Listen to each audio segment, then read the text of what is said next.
Hare Krishna. Welcome to the Migratory Monk channel. Moses, the leader of the Jews, followed the same Vedic cosmogony is apparent from the observation of Mr. Count Byron Sterna that, quote, if we also recollect that the religion of the Egyptians was derived from India, we find a clue from whence Moses must partly have obtained his cosmogony and also his religious system, which, like the Vedas, was constructed upon monotheistic principles. Unquote. The cosmogony which the Muslims and Christians follow is the Buddhist, while Buddhist cosmogony is also a distorted imitation of Vedic Hindu Dharma, which says, quote, in the beginning the earth was uninhabited, at which time the inhabitants of heaven or Bhuvana used to visit the earth. These glorious beings, consisting of men and women, through the purity of their spirit, had never yet cherished any sensual desires. When Adi Buddha, means the Supreme Lord, infused into them the desire to take the fruit of a tree resembling the almond, which excited the sensual appetite in them, and they afterwards disdained to return to Bhuvana and thus became the parents of the human race. That this is the source from which the Bible and the Quran derived their common system of cosmogony. There can scarcely be any doubt about it. It is thus clear that every system of cosmogony, whether ancient or modern, owes its origin to the Vedic Hindu scriptures. Unquote.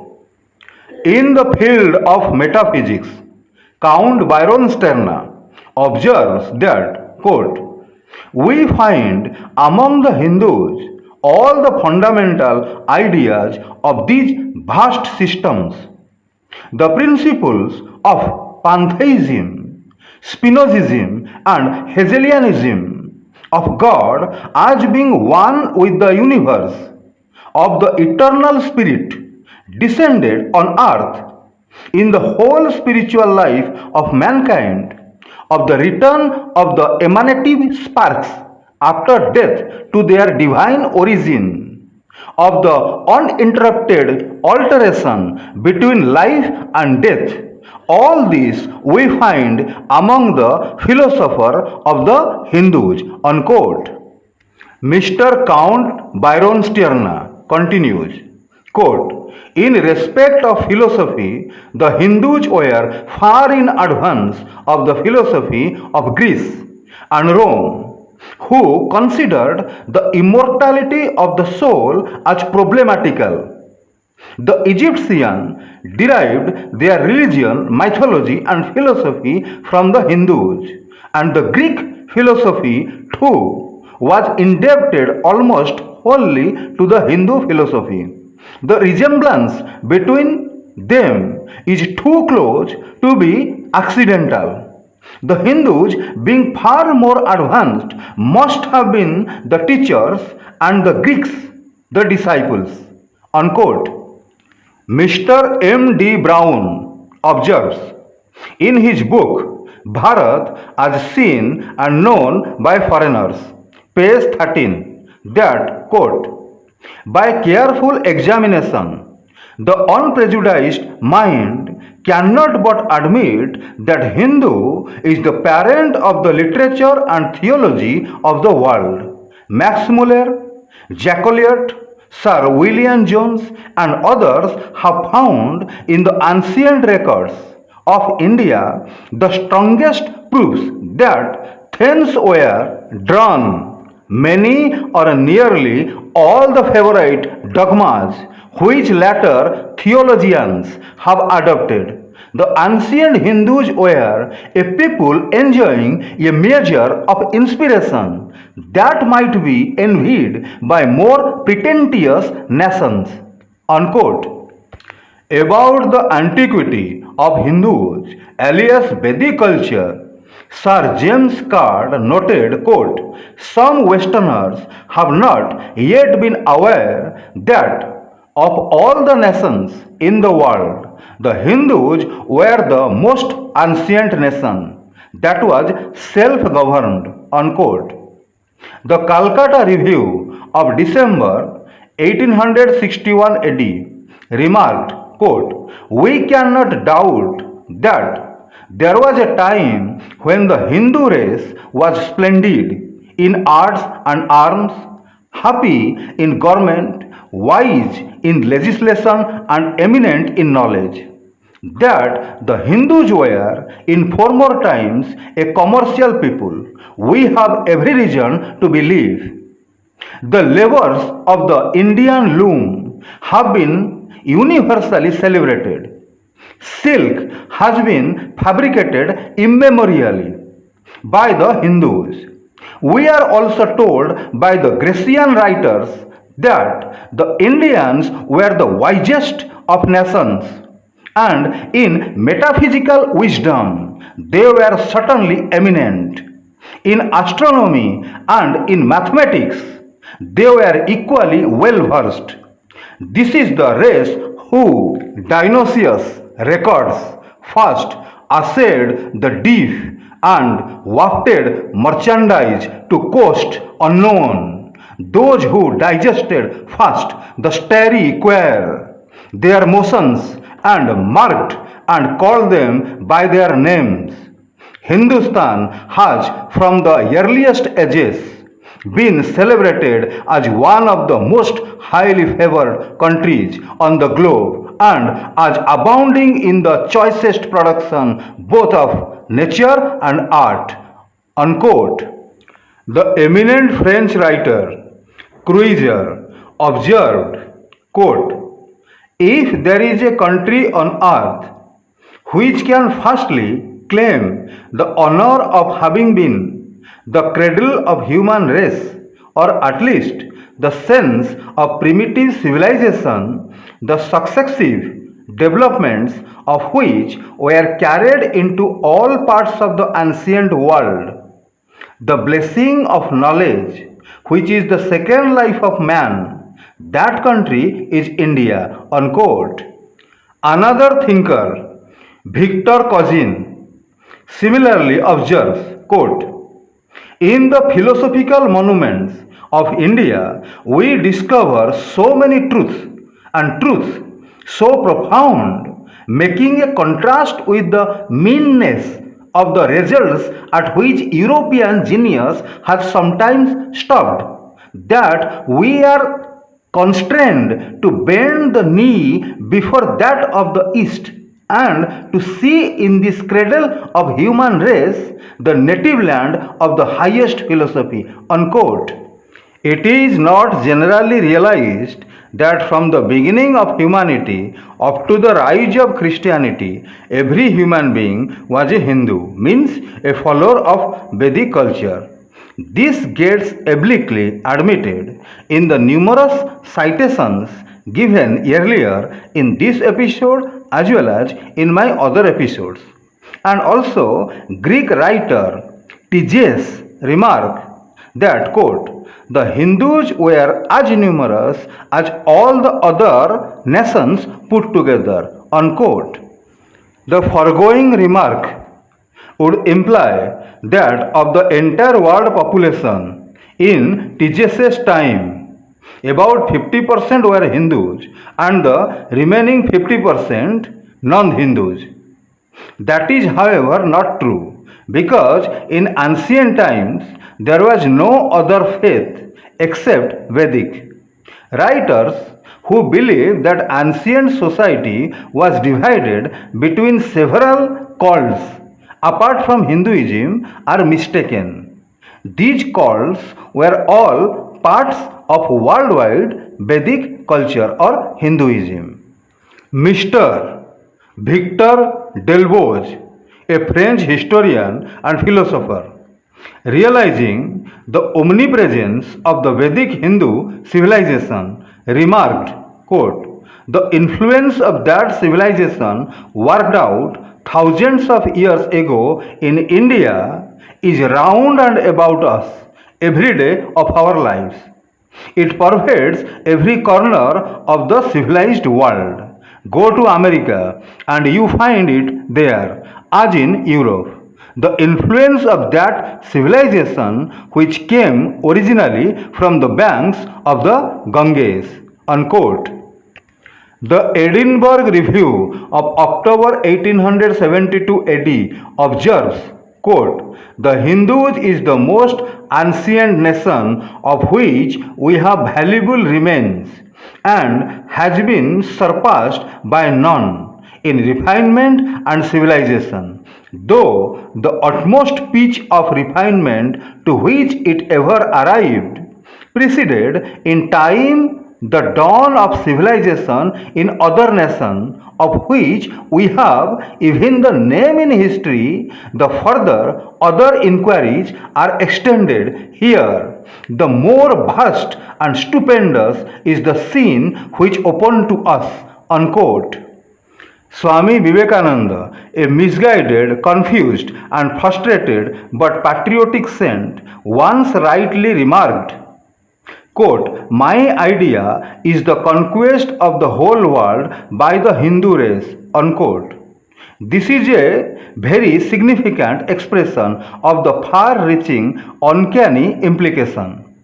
We have already explained elsewhere that Hinduism is not a race. It is a culture which anyone and in fact everyone should or can adopt. Hinduism is a special outlook on life. To live and let live is the motto, so that everybody's life should come to fruition and fulfillment. This could only be possible if the world is administered under Hindu principles, as it was from the beginning of time up to the Mahabharata war. Swami Vivekananda's remark unwittingly, nostalgically recalls those ancient times when Hindu thought did in fact govern world polity.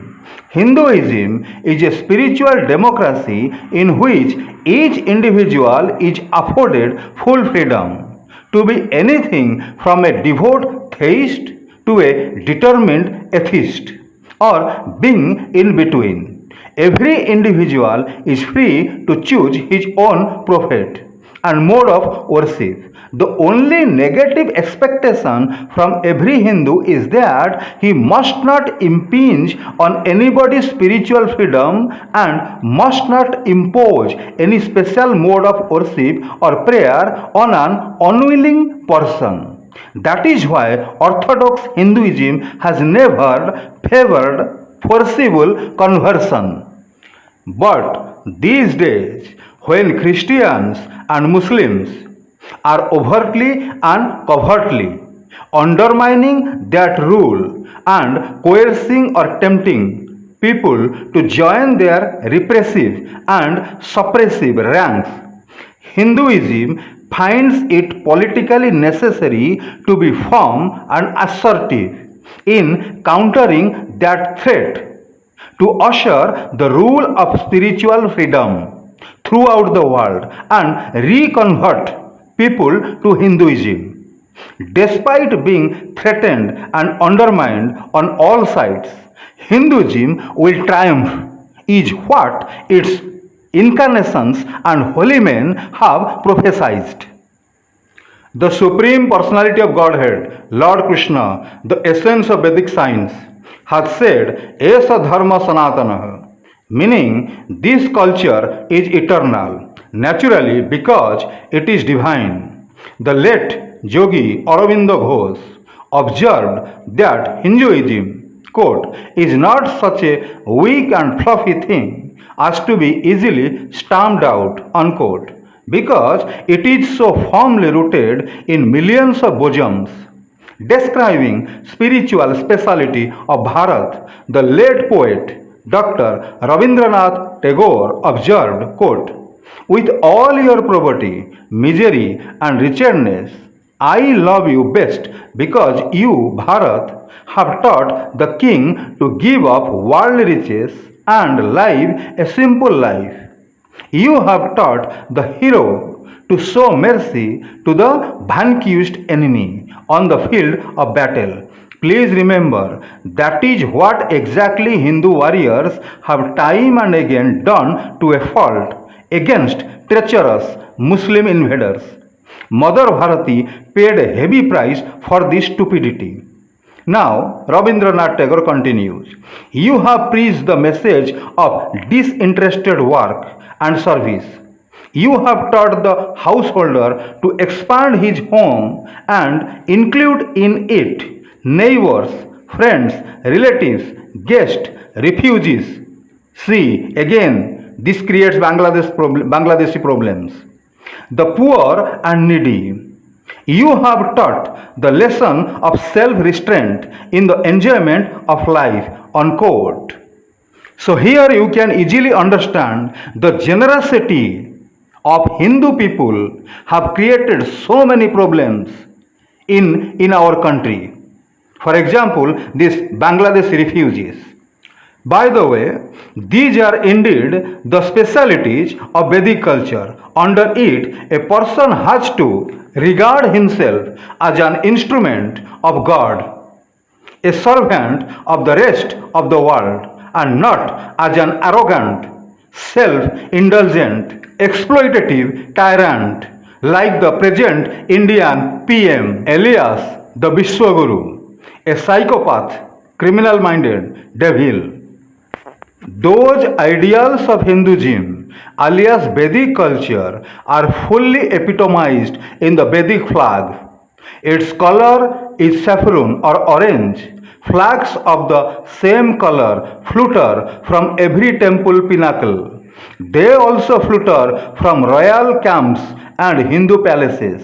Hindu monks too wear apparel of the same color. That shows how the virtues of sanctity and renunciation and service to the needy and protection of the weak are impressed on the Hindu mind from prince to pauper. The Hindu Vedic orange flag does not stand for coercive victories for exploitation, enjoyment, dissipation, and aggrandizement, but to assure the rule of purity, protection, and service. No other flag in the world represents that tradition and those lofty ideals. Therefore, it should be the earnest duty of everybody to jealously guard and uphold the dignity, security, and majesty of Hinduism. Without Hinduism, there will be no spirituality and no freedom left. Their place will be taken by naked lust for self-aggrandizement, coercion, tyranny, enslavement, and luxuries. For both Christianity and Islam, slavery was an important branch of commerce. All such sects and religions are bound to vie to finish the others first. And when there is no rival left, the Muslim will kill each other, as has been amply demonstrated by the struggle for the caliphate and for every Muslim throne in the world. About the antiquity of the Vedas and consequently of the Vedic culture, Max Muller observes, quote, "In the Rig Veda, we shall have before us more real antiquity than in all the inscriptions of Egypt or Nineveh. The Veda is the oldest book in existence." Unquote. About the antiquity of historical importance of ancient Sanskrit scriptures, Max Muller remarks that the, quote, "historical records of the Hindus extend in some respects so far beyond all records and have been preserved to us in such perfect and such legible documents that we can learn from them lessons which we can learn nowhere else." and supply missing links, unquote. About the importance of the Vedas, in particular, Max Muller notes, quote, the Vedas has a twofold interest. It belongs to the history of the world and to the history of India. In the history of the world, the Vedas fill a gap which no literary work in any other language could fill. It carries us back to times of which we have no records anywhere, unquote. About the divine origin of Vedic civilization, the well-known German philosopher Augustus Segel notes, quote, it cannot be denied that the early Indians possessed a knowledge of God. All their writings are replete with sentiments and expressions noble, clear, severely grand, as deeply conceived in any human language in which men have spoken of their God, unquote. Another German thinker, Schopenhauer, has also similarly remarked that, quote, in the whole world there is no study so beneficial and so elevating as that of the Upanishads. It has been the solace of my life and it will be the solace of my death, unquote. Mr. Thornton observes in his book History of British India, quote, the Hindus are indisputably entitled to rank among the most ancient of existing nations, as well as among those most early and most rapidly civilized. And yet the pyramids look down upon the valley of the Nile, when Greece and Italy, these cradles of modern civilization, housed only the tenants of the wilderness. India was the seat of wealth and grandeur, unquote. Professor Weber points out, quote, we are fully justified in regarding the literature of India as the most ancient literature of which written records of an extensive scale have been handed down to us, unquote. Dr. Annie Besant, an English woman who was a close associate of Indian political leaders during India's struggle for freedom from British rule in the early years of the 20th century, said, quote, after a study of some 40 years and more of the great religions of the world, I find none so perfect, none so scientific, none so philosophic, and none so spiritual as the great religion known by the name Hinduism. The more you know it, the more you will love it. The more you try to understand it, the more deeply you will value it. Make no mistake, without Hinduism, India has no future. Hinduism is the soil into which India's roots are struck, and torn up that she will inevitably wither as a tree torn out from its place.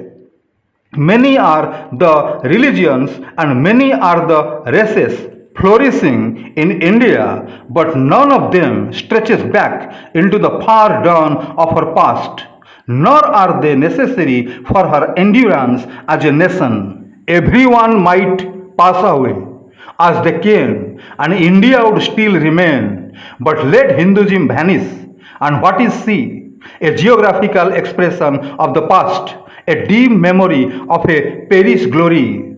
Her literature, her art, her monuments all have Hindudom written across them.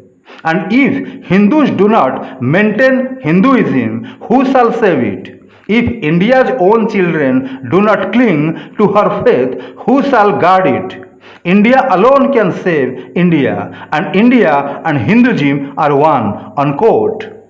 Those are some memorable words. The commitment of all people and leaders, not only of Bharat but the whole world, should be to save and preserve Vedic Sanatan civilization and its values. Because Bharat and Sanatan Dharma are like parents of the world. Without Bharat and Vedic Sanatan Dharma, the rest of the world will be but a chaotic orphanage, or most probably the devil's paradise. Epstein file is staring at us, the humanity. These demons who are directly or indirectly connected with Epstein file have been controlling this planet. Nobody knows what these Draculas will do next against human civilization. The world can well afford to live without the Bible and the Black Book Quran, but without the Vedas, the Upanishads, the Puranas, the Ramayana, the Mahabharata, the Bhagavad Gita, and the king of all scriptures, Srimad Bhagavatam, Yoga, and Sanskrit language, humanity will be without its soul and spiritual lifeline. The purification of the five basic elements like earth, water, fire, air, ether must be given utmost importance. People must come to realize that our survival does not depend upon AI, ChatGPT, or sophisticated malls, but it depends upon forest, rivers, mountains, fresh air, and other innocent living entities on this planet. The corporate mafias, the political mafias, the religious terrorists, the fraud modern yoga gurus, the corrupt judiciary system, British colonial police laws, fraud education policy, and the most idiotic delusional so-called Constitution of India will combinedly suck our blood until we become like a skeleton kept in a museum. My dear friend, उठिस्ततः जाग्रतः प्राप्यवरान् निबोधित खुरस्य धाराय निशिताः दुरत्तय दुर्गम पथस्ततः कवयो वदन्ति. May God Almighty bless you, give you courage to stand like a real man, not like a robot. Hare Krishna, Har Har Mahadev, Jai Ma Bhavani.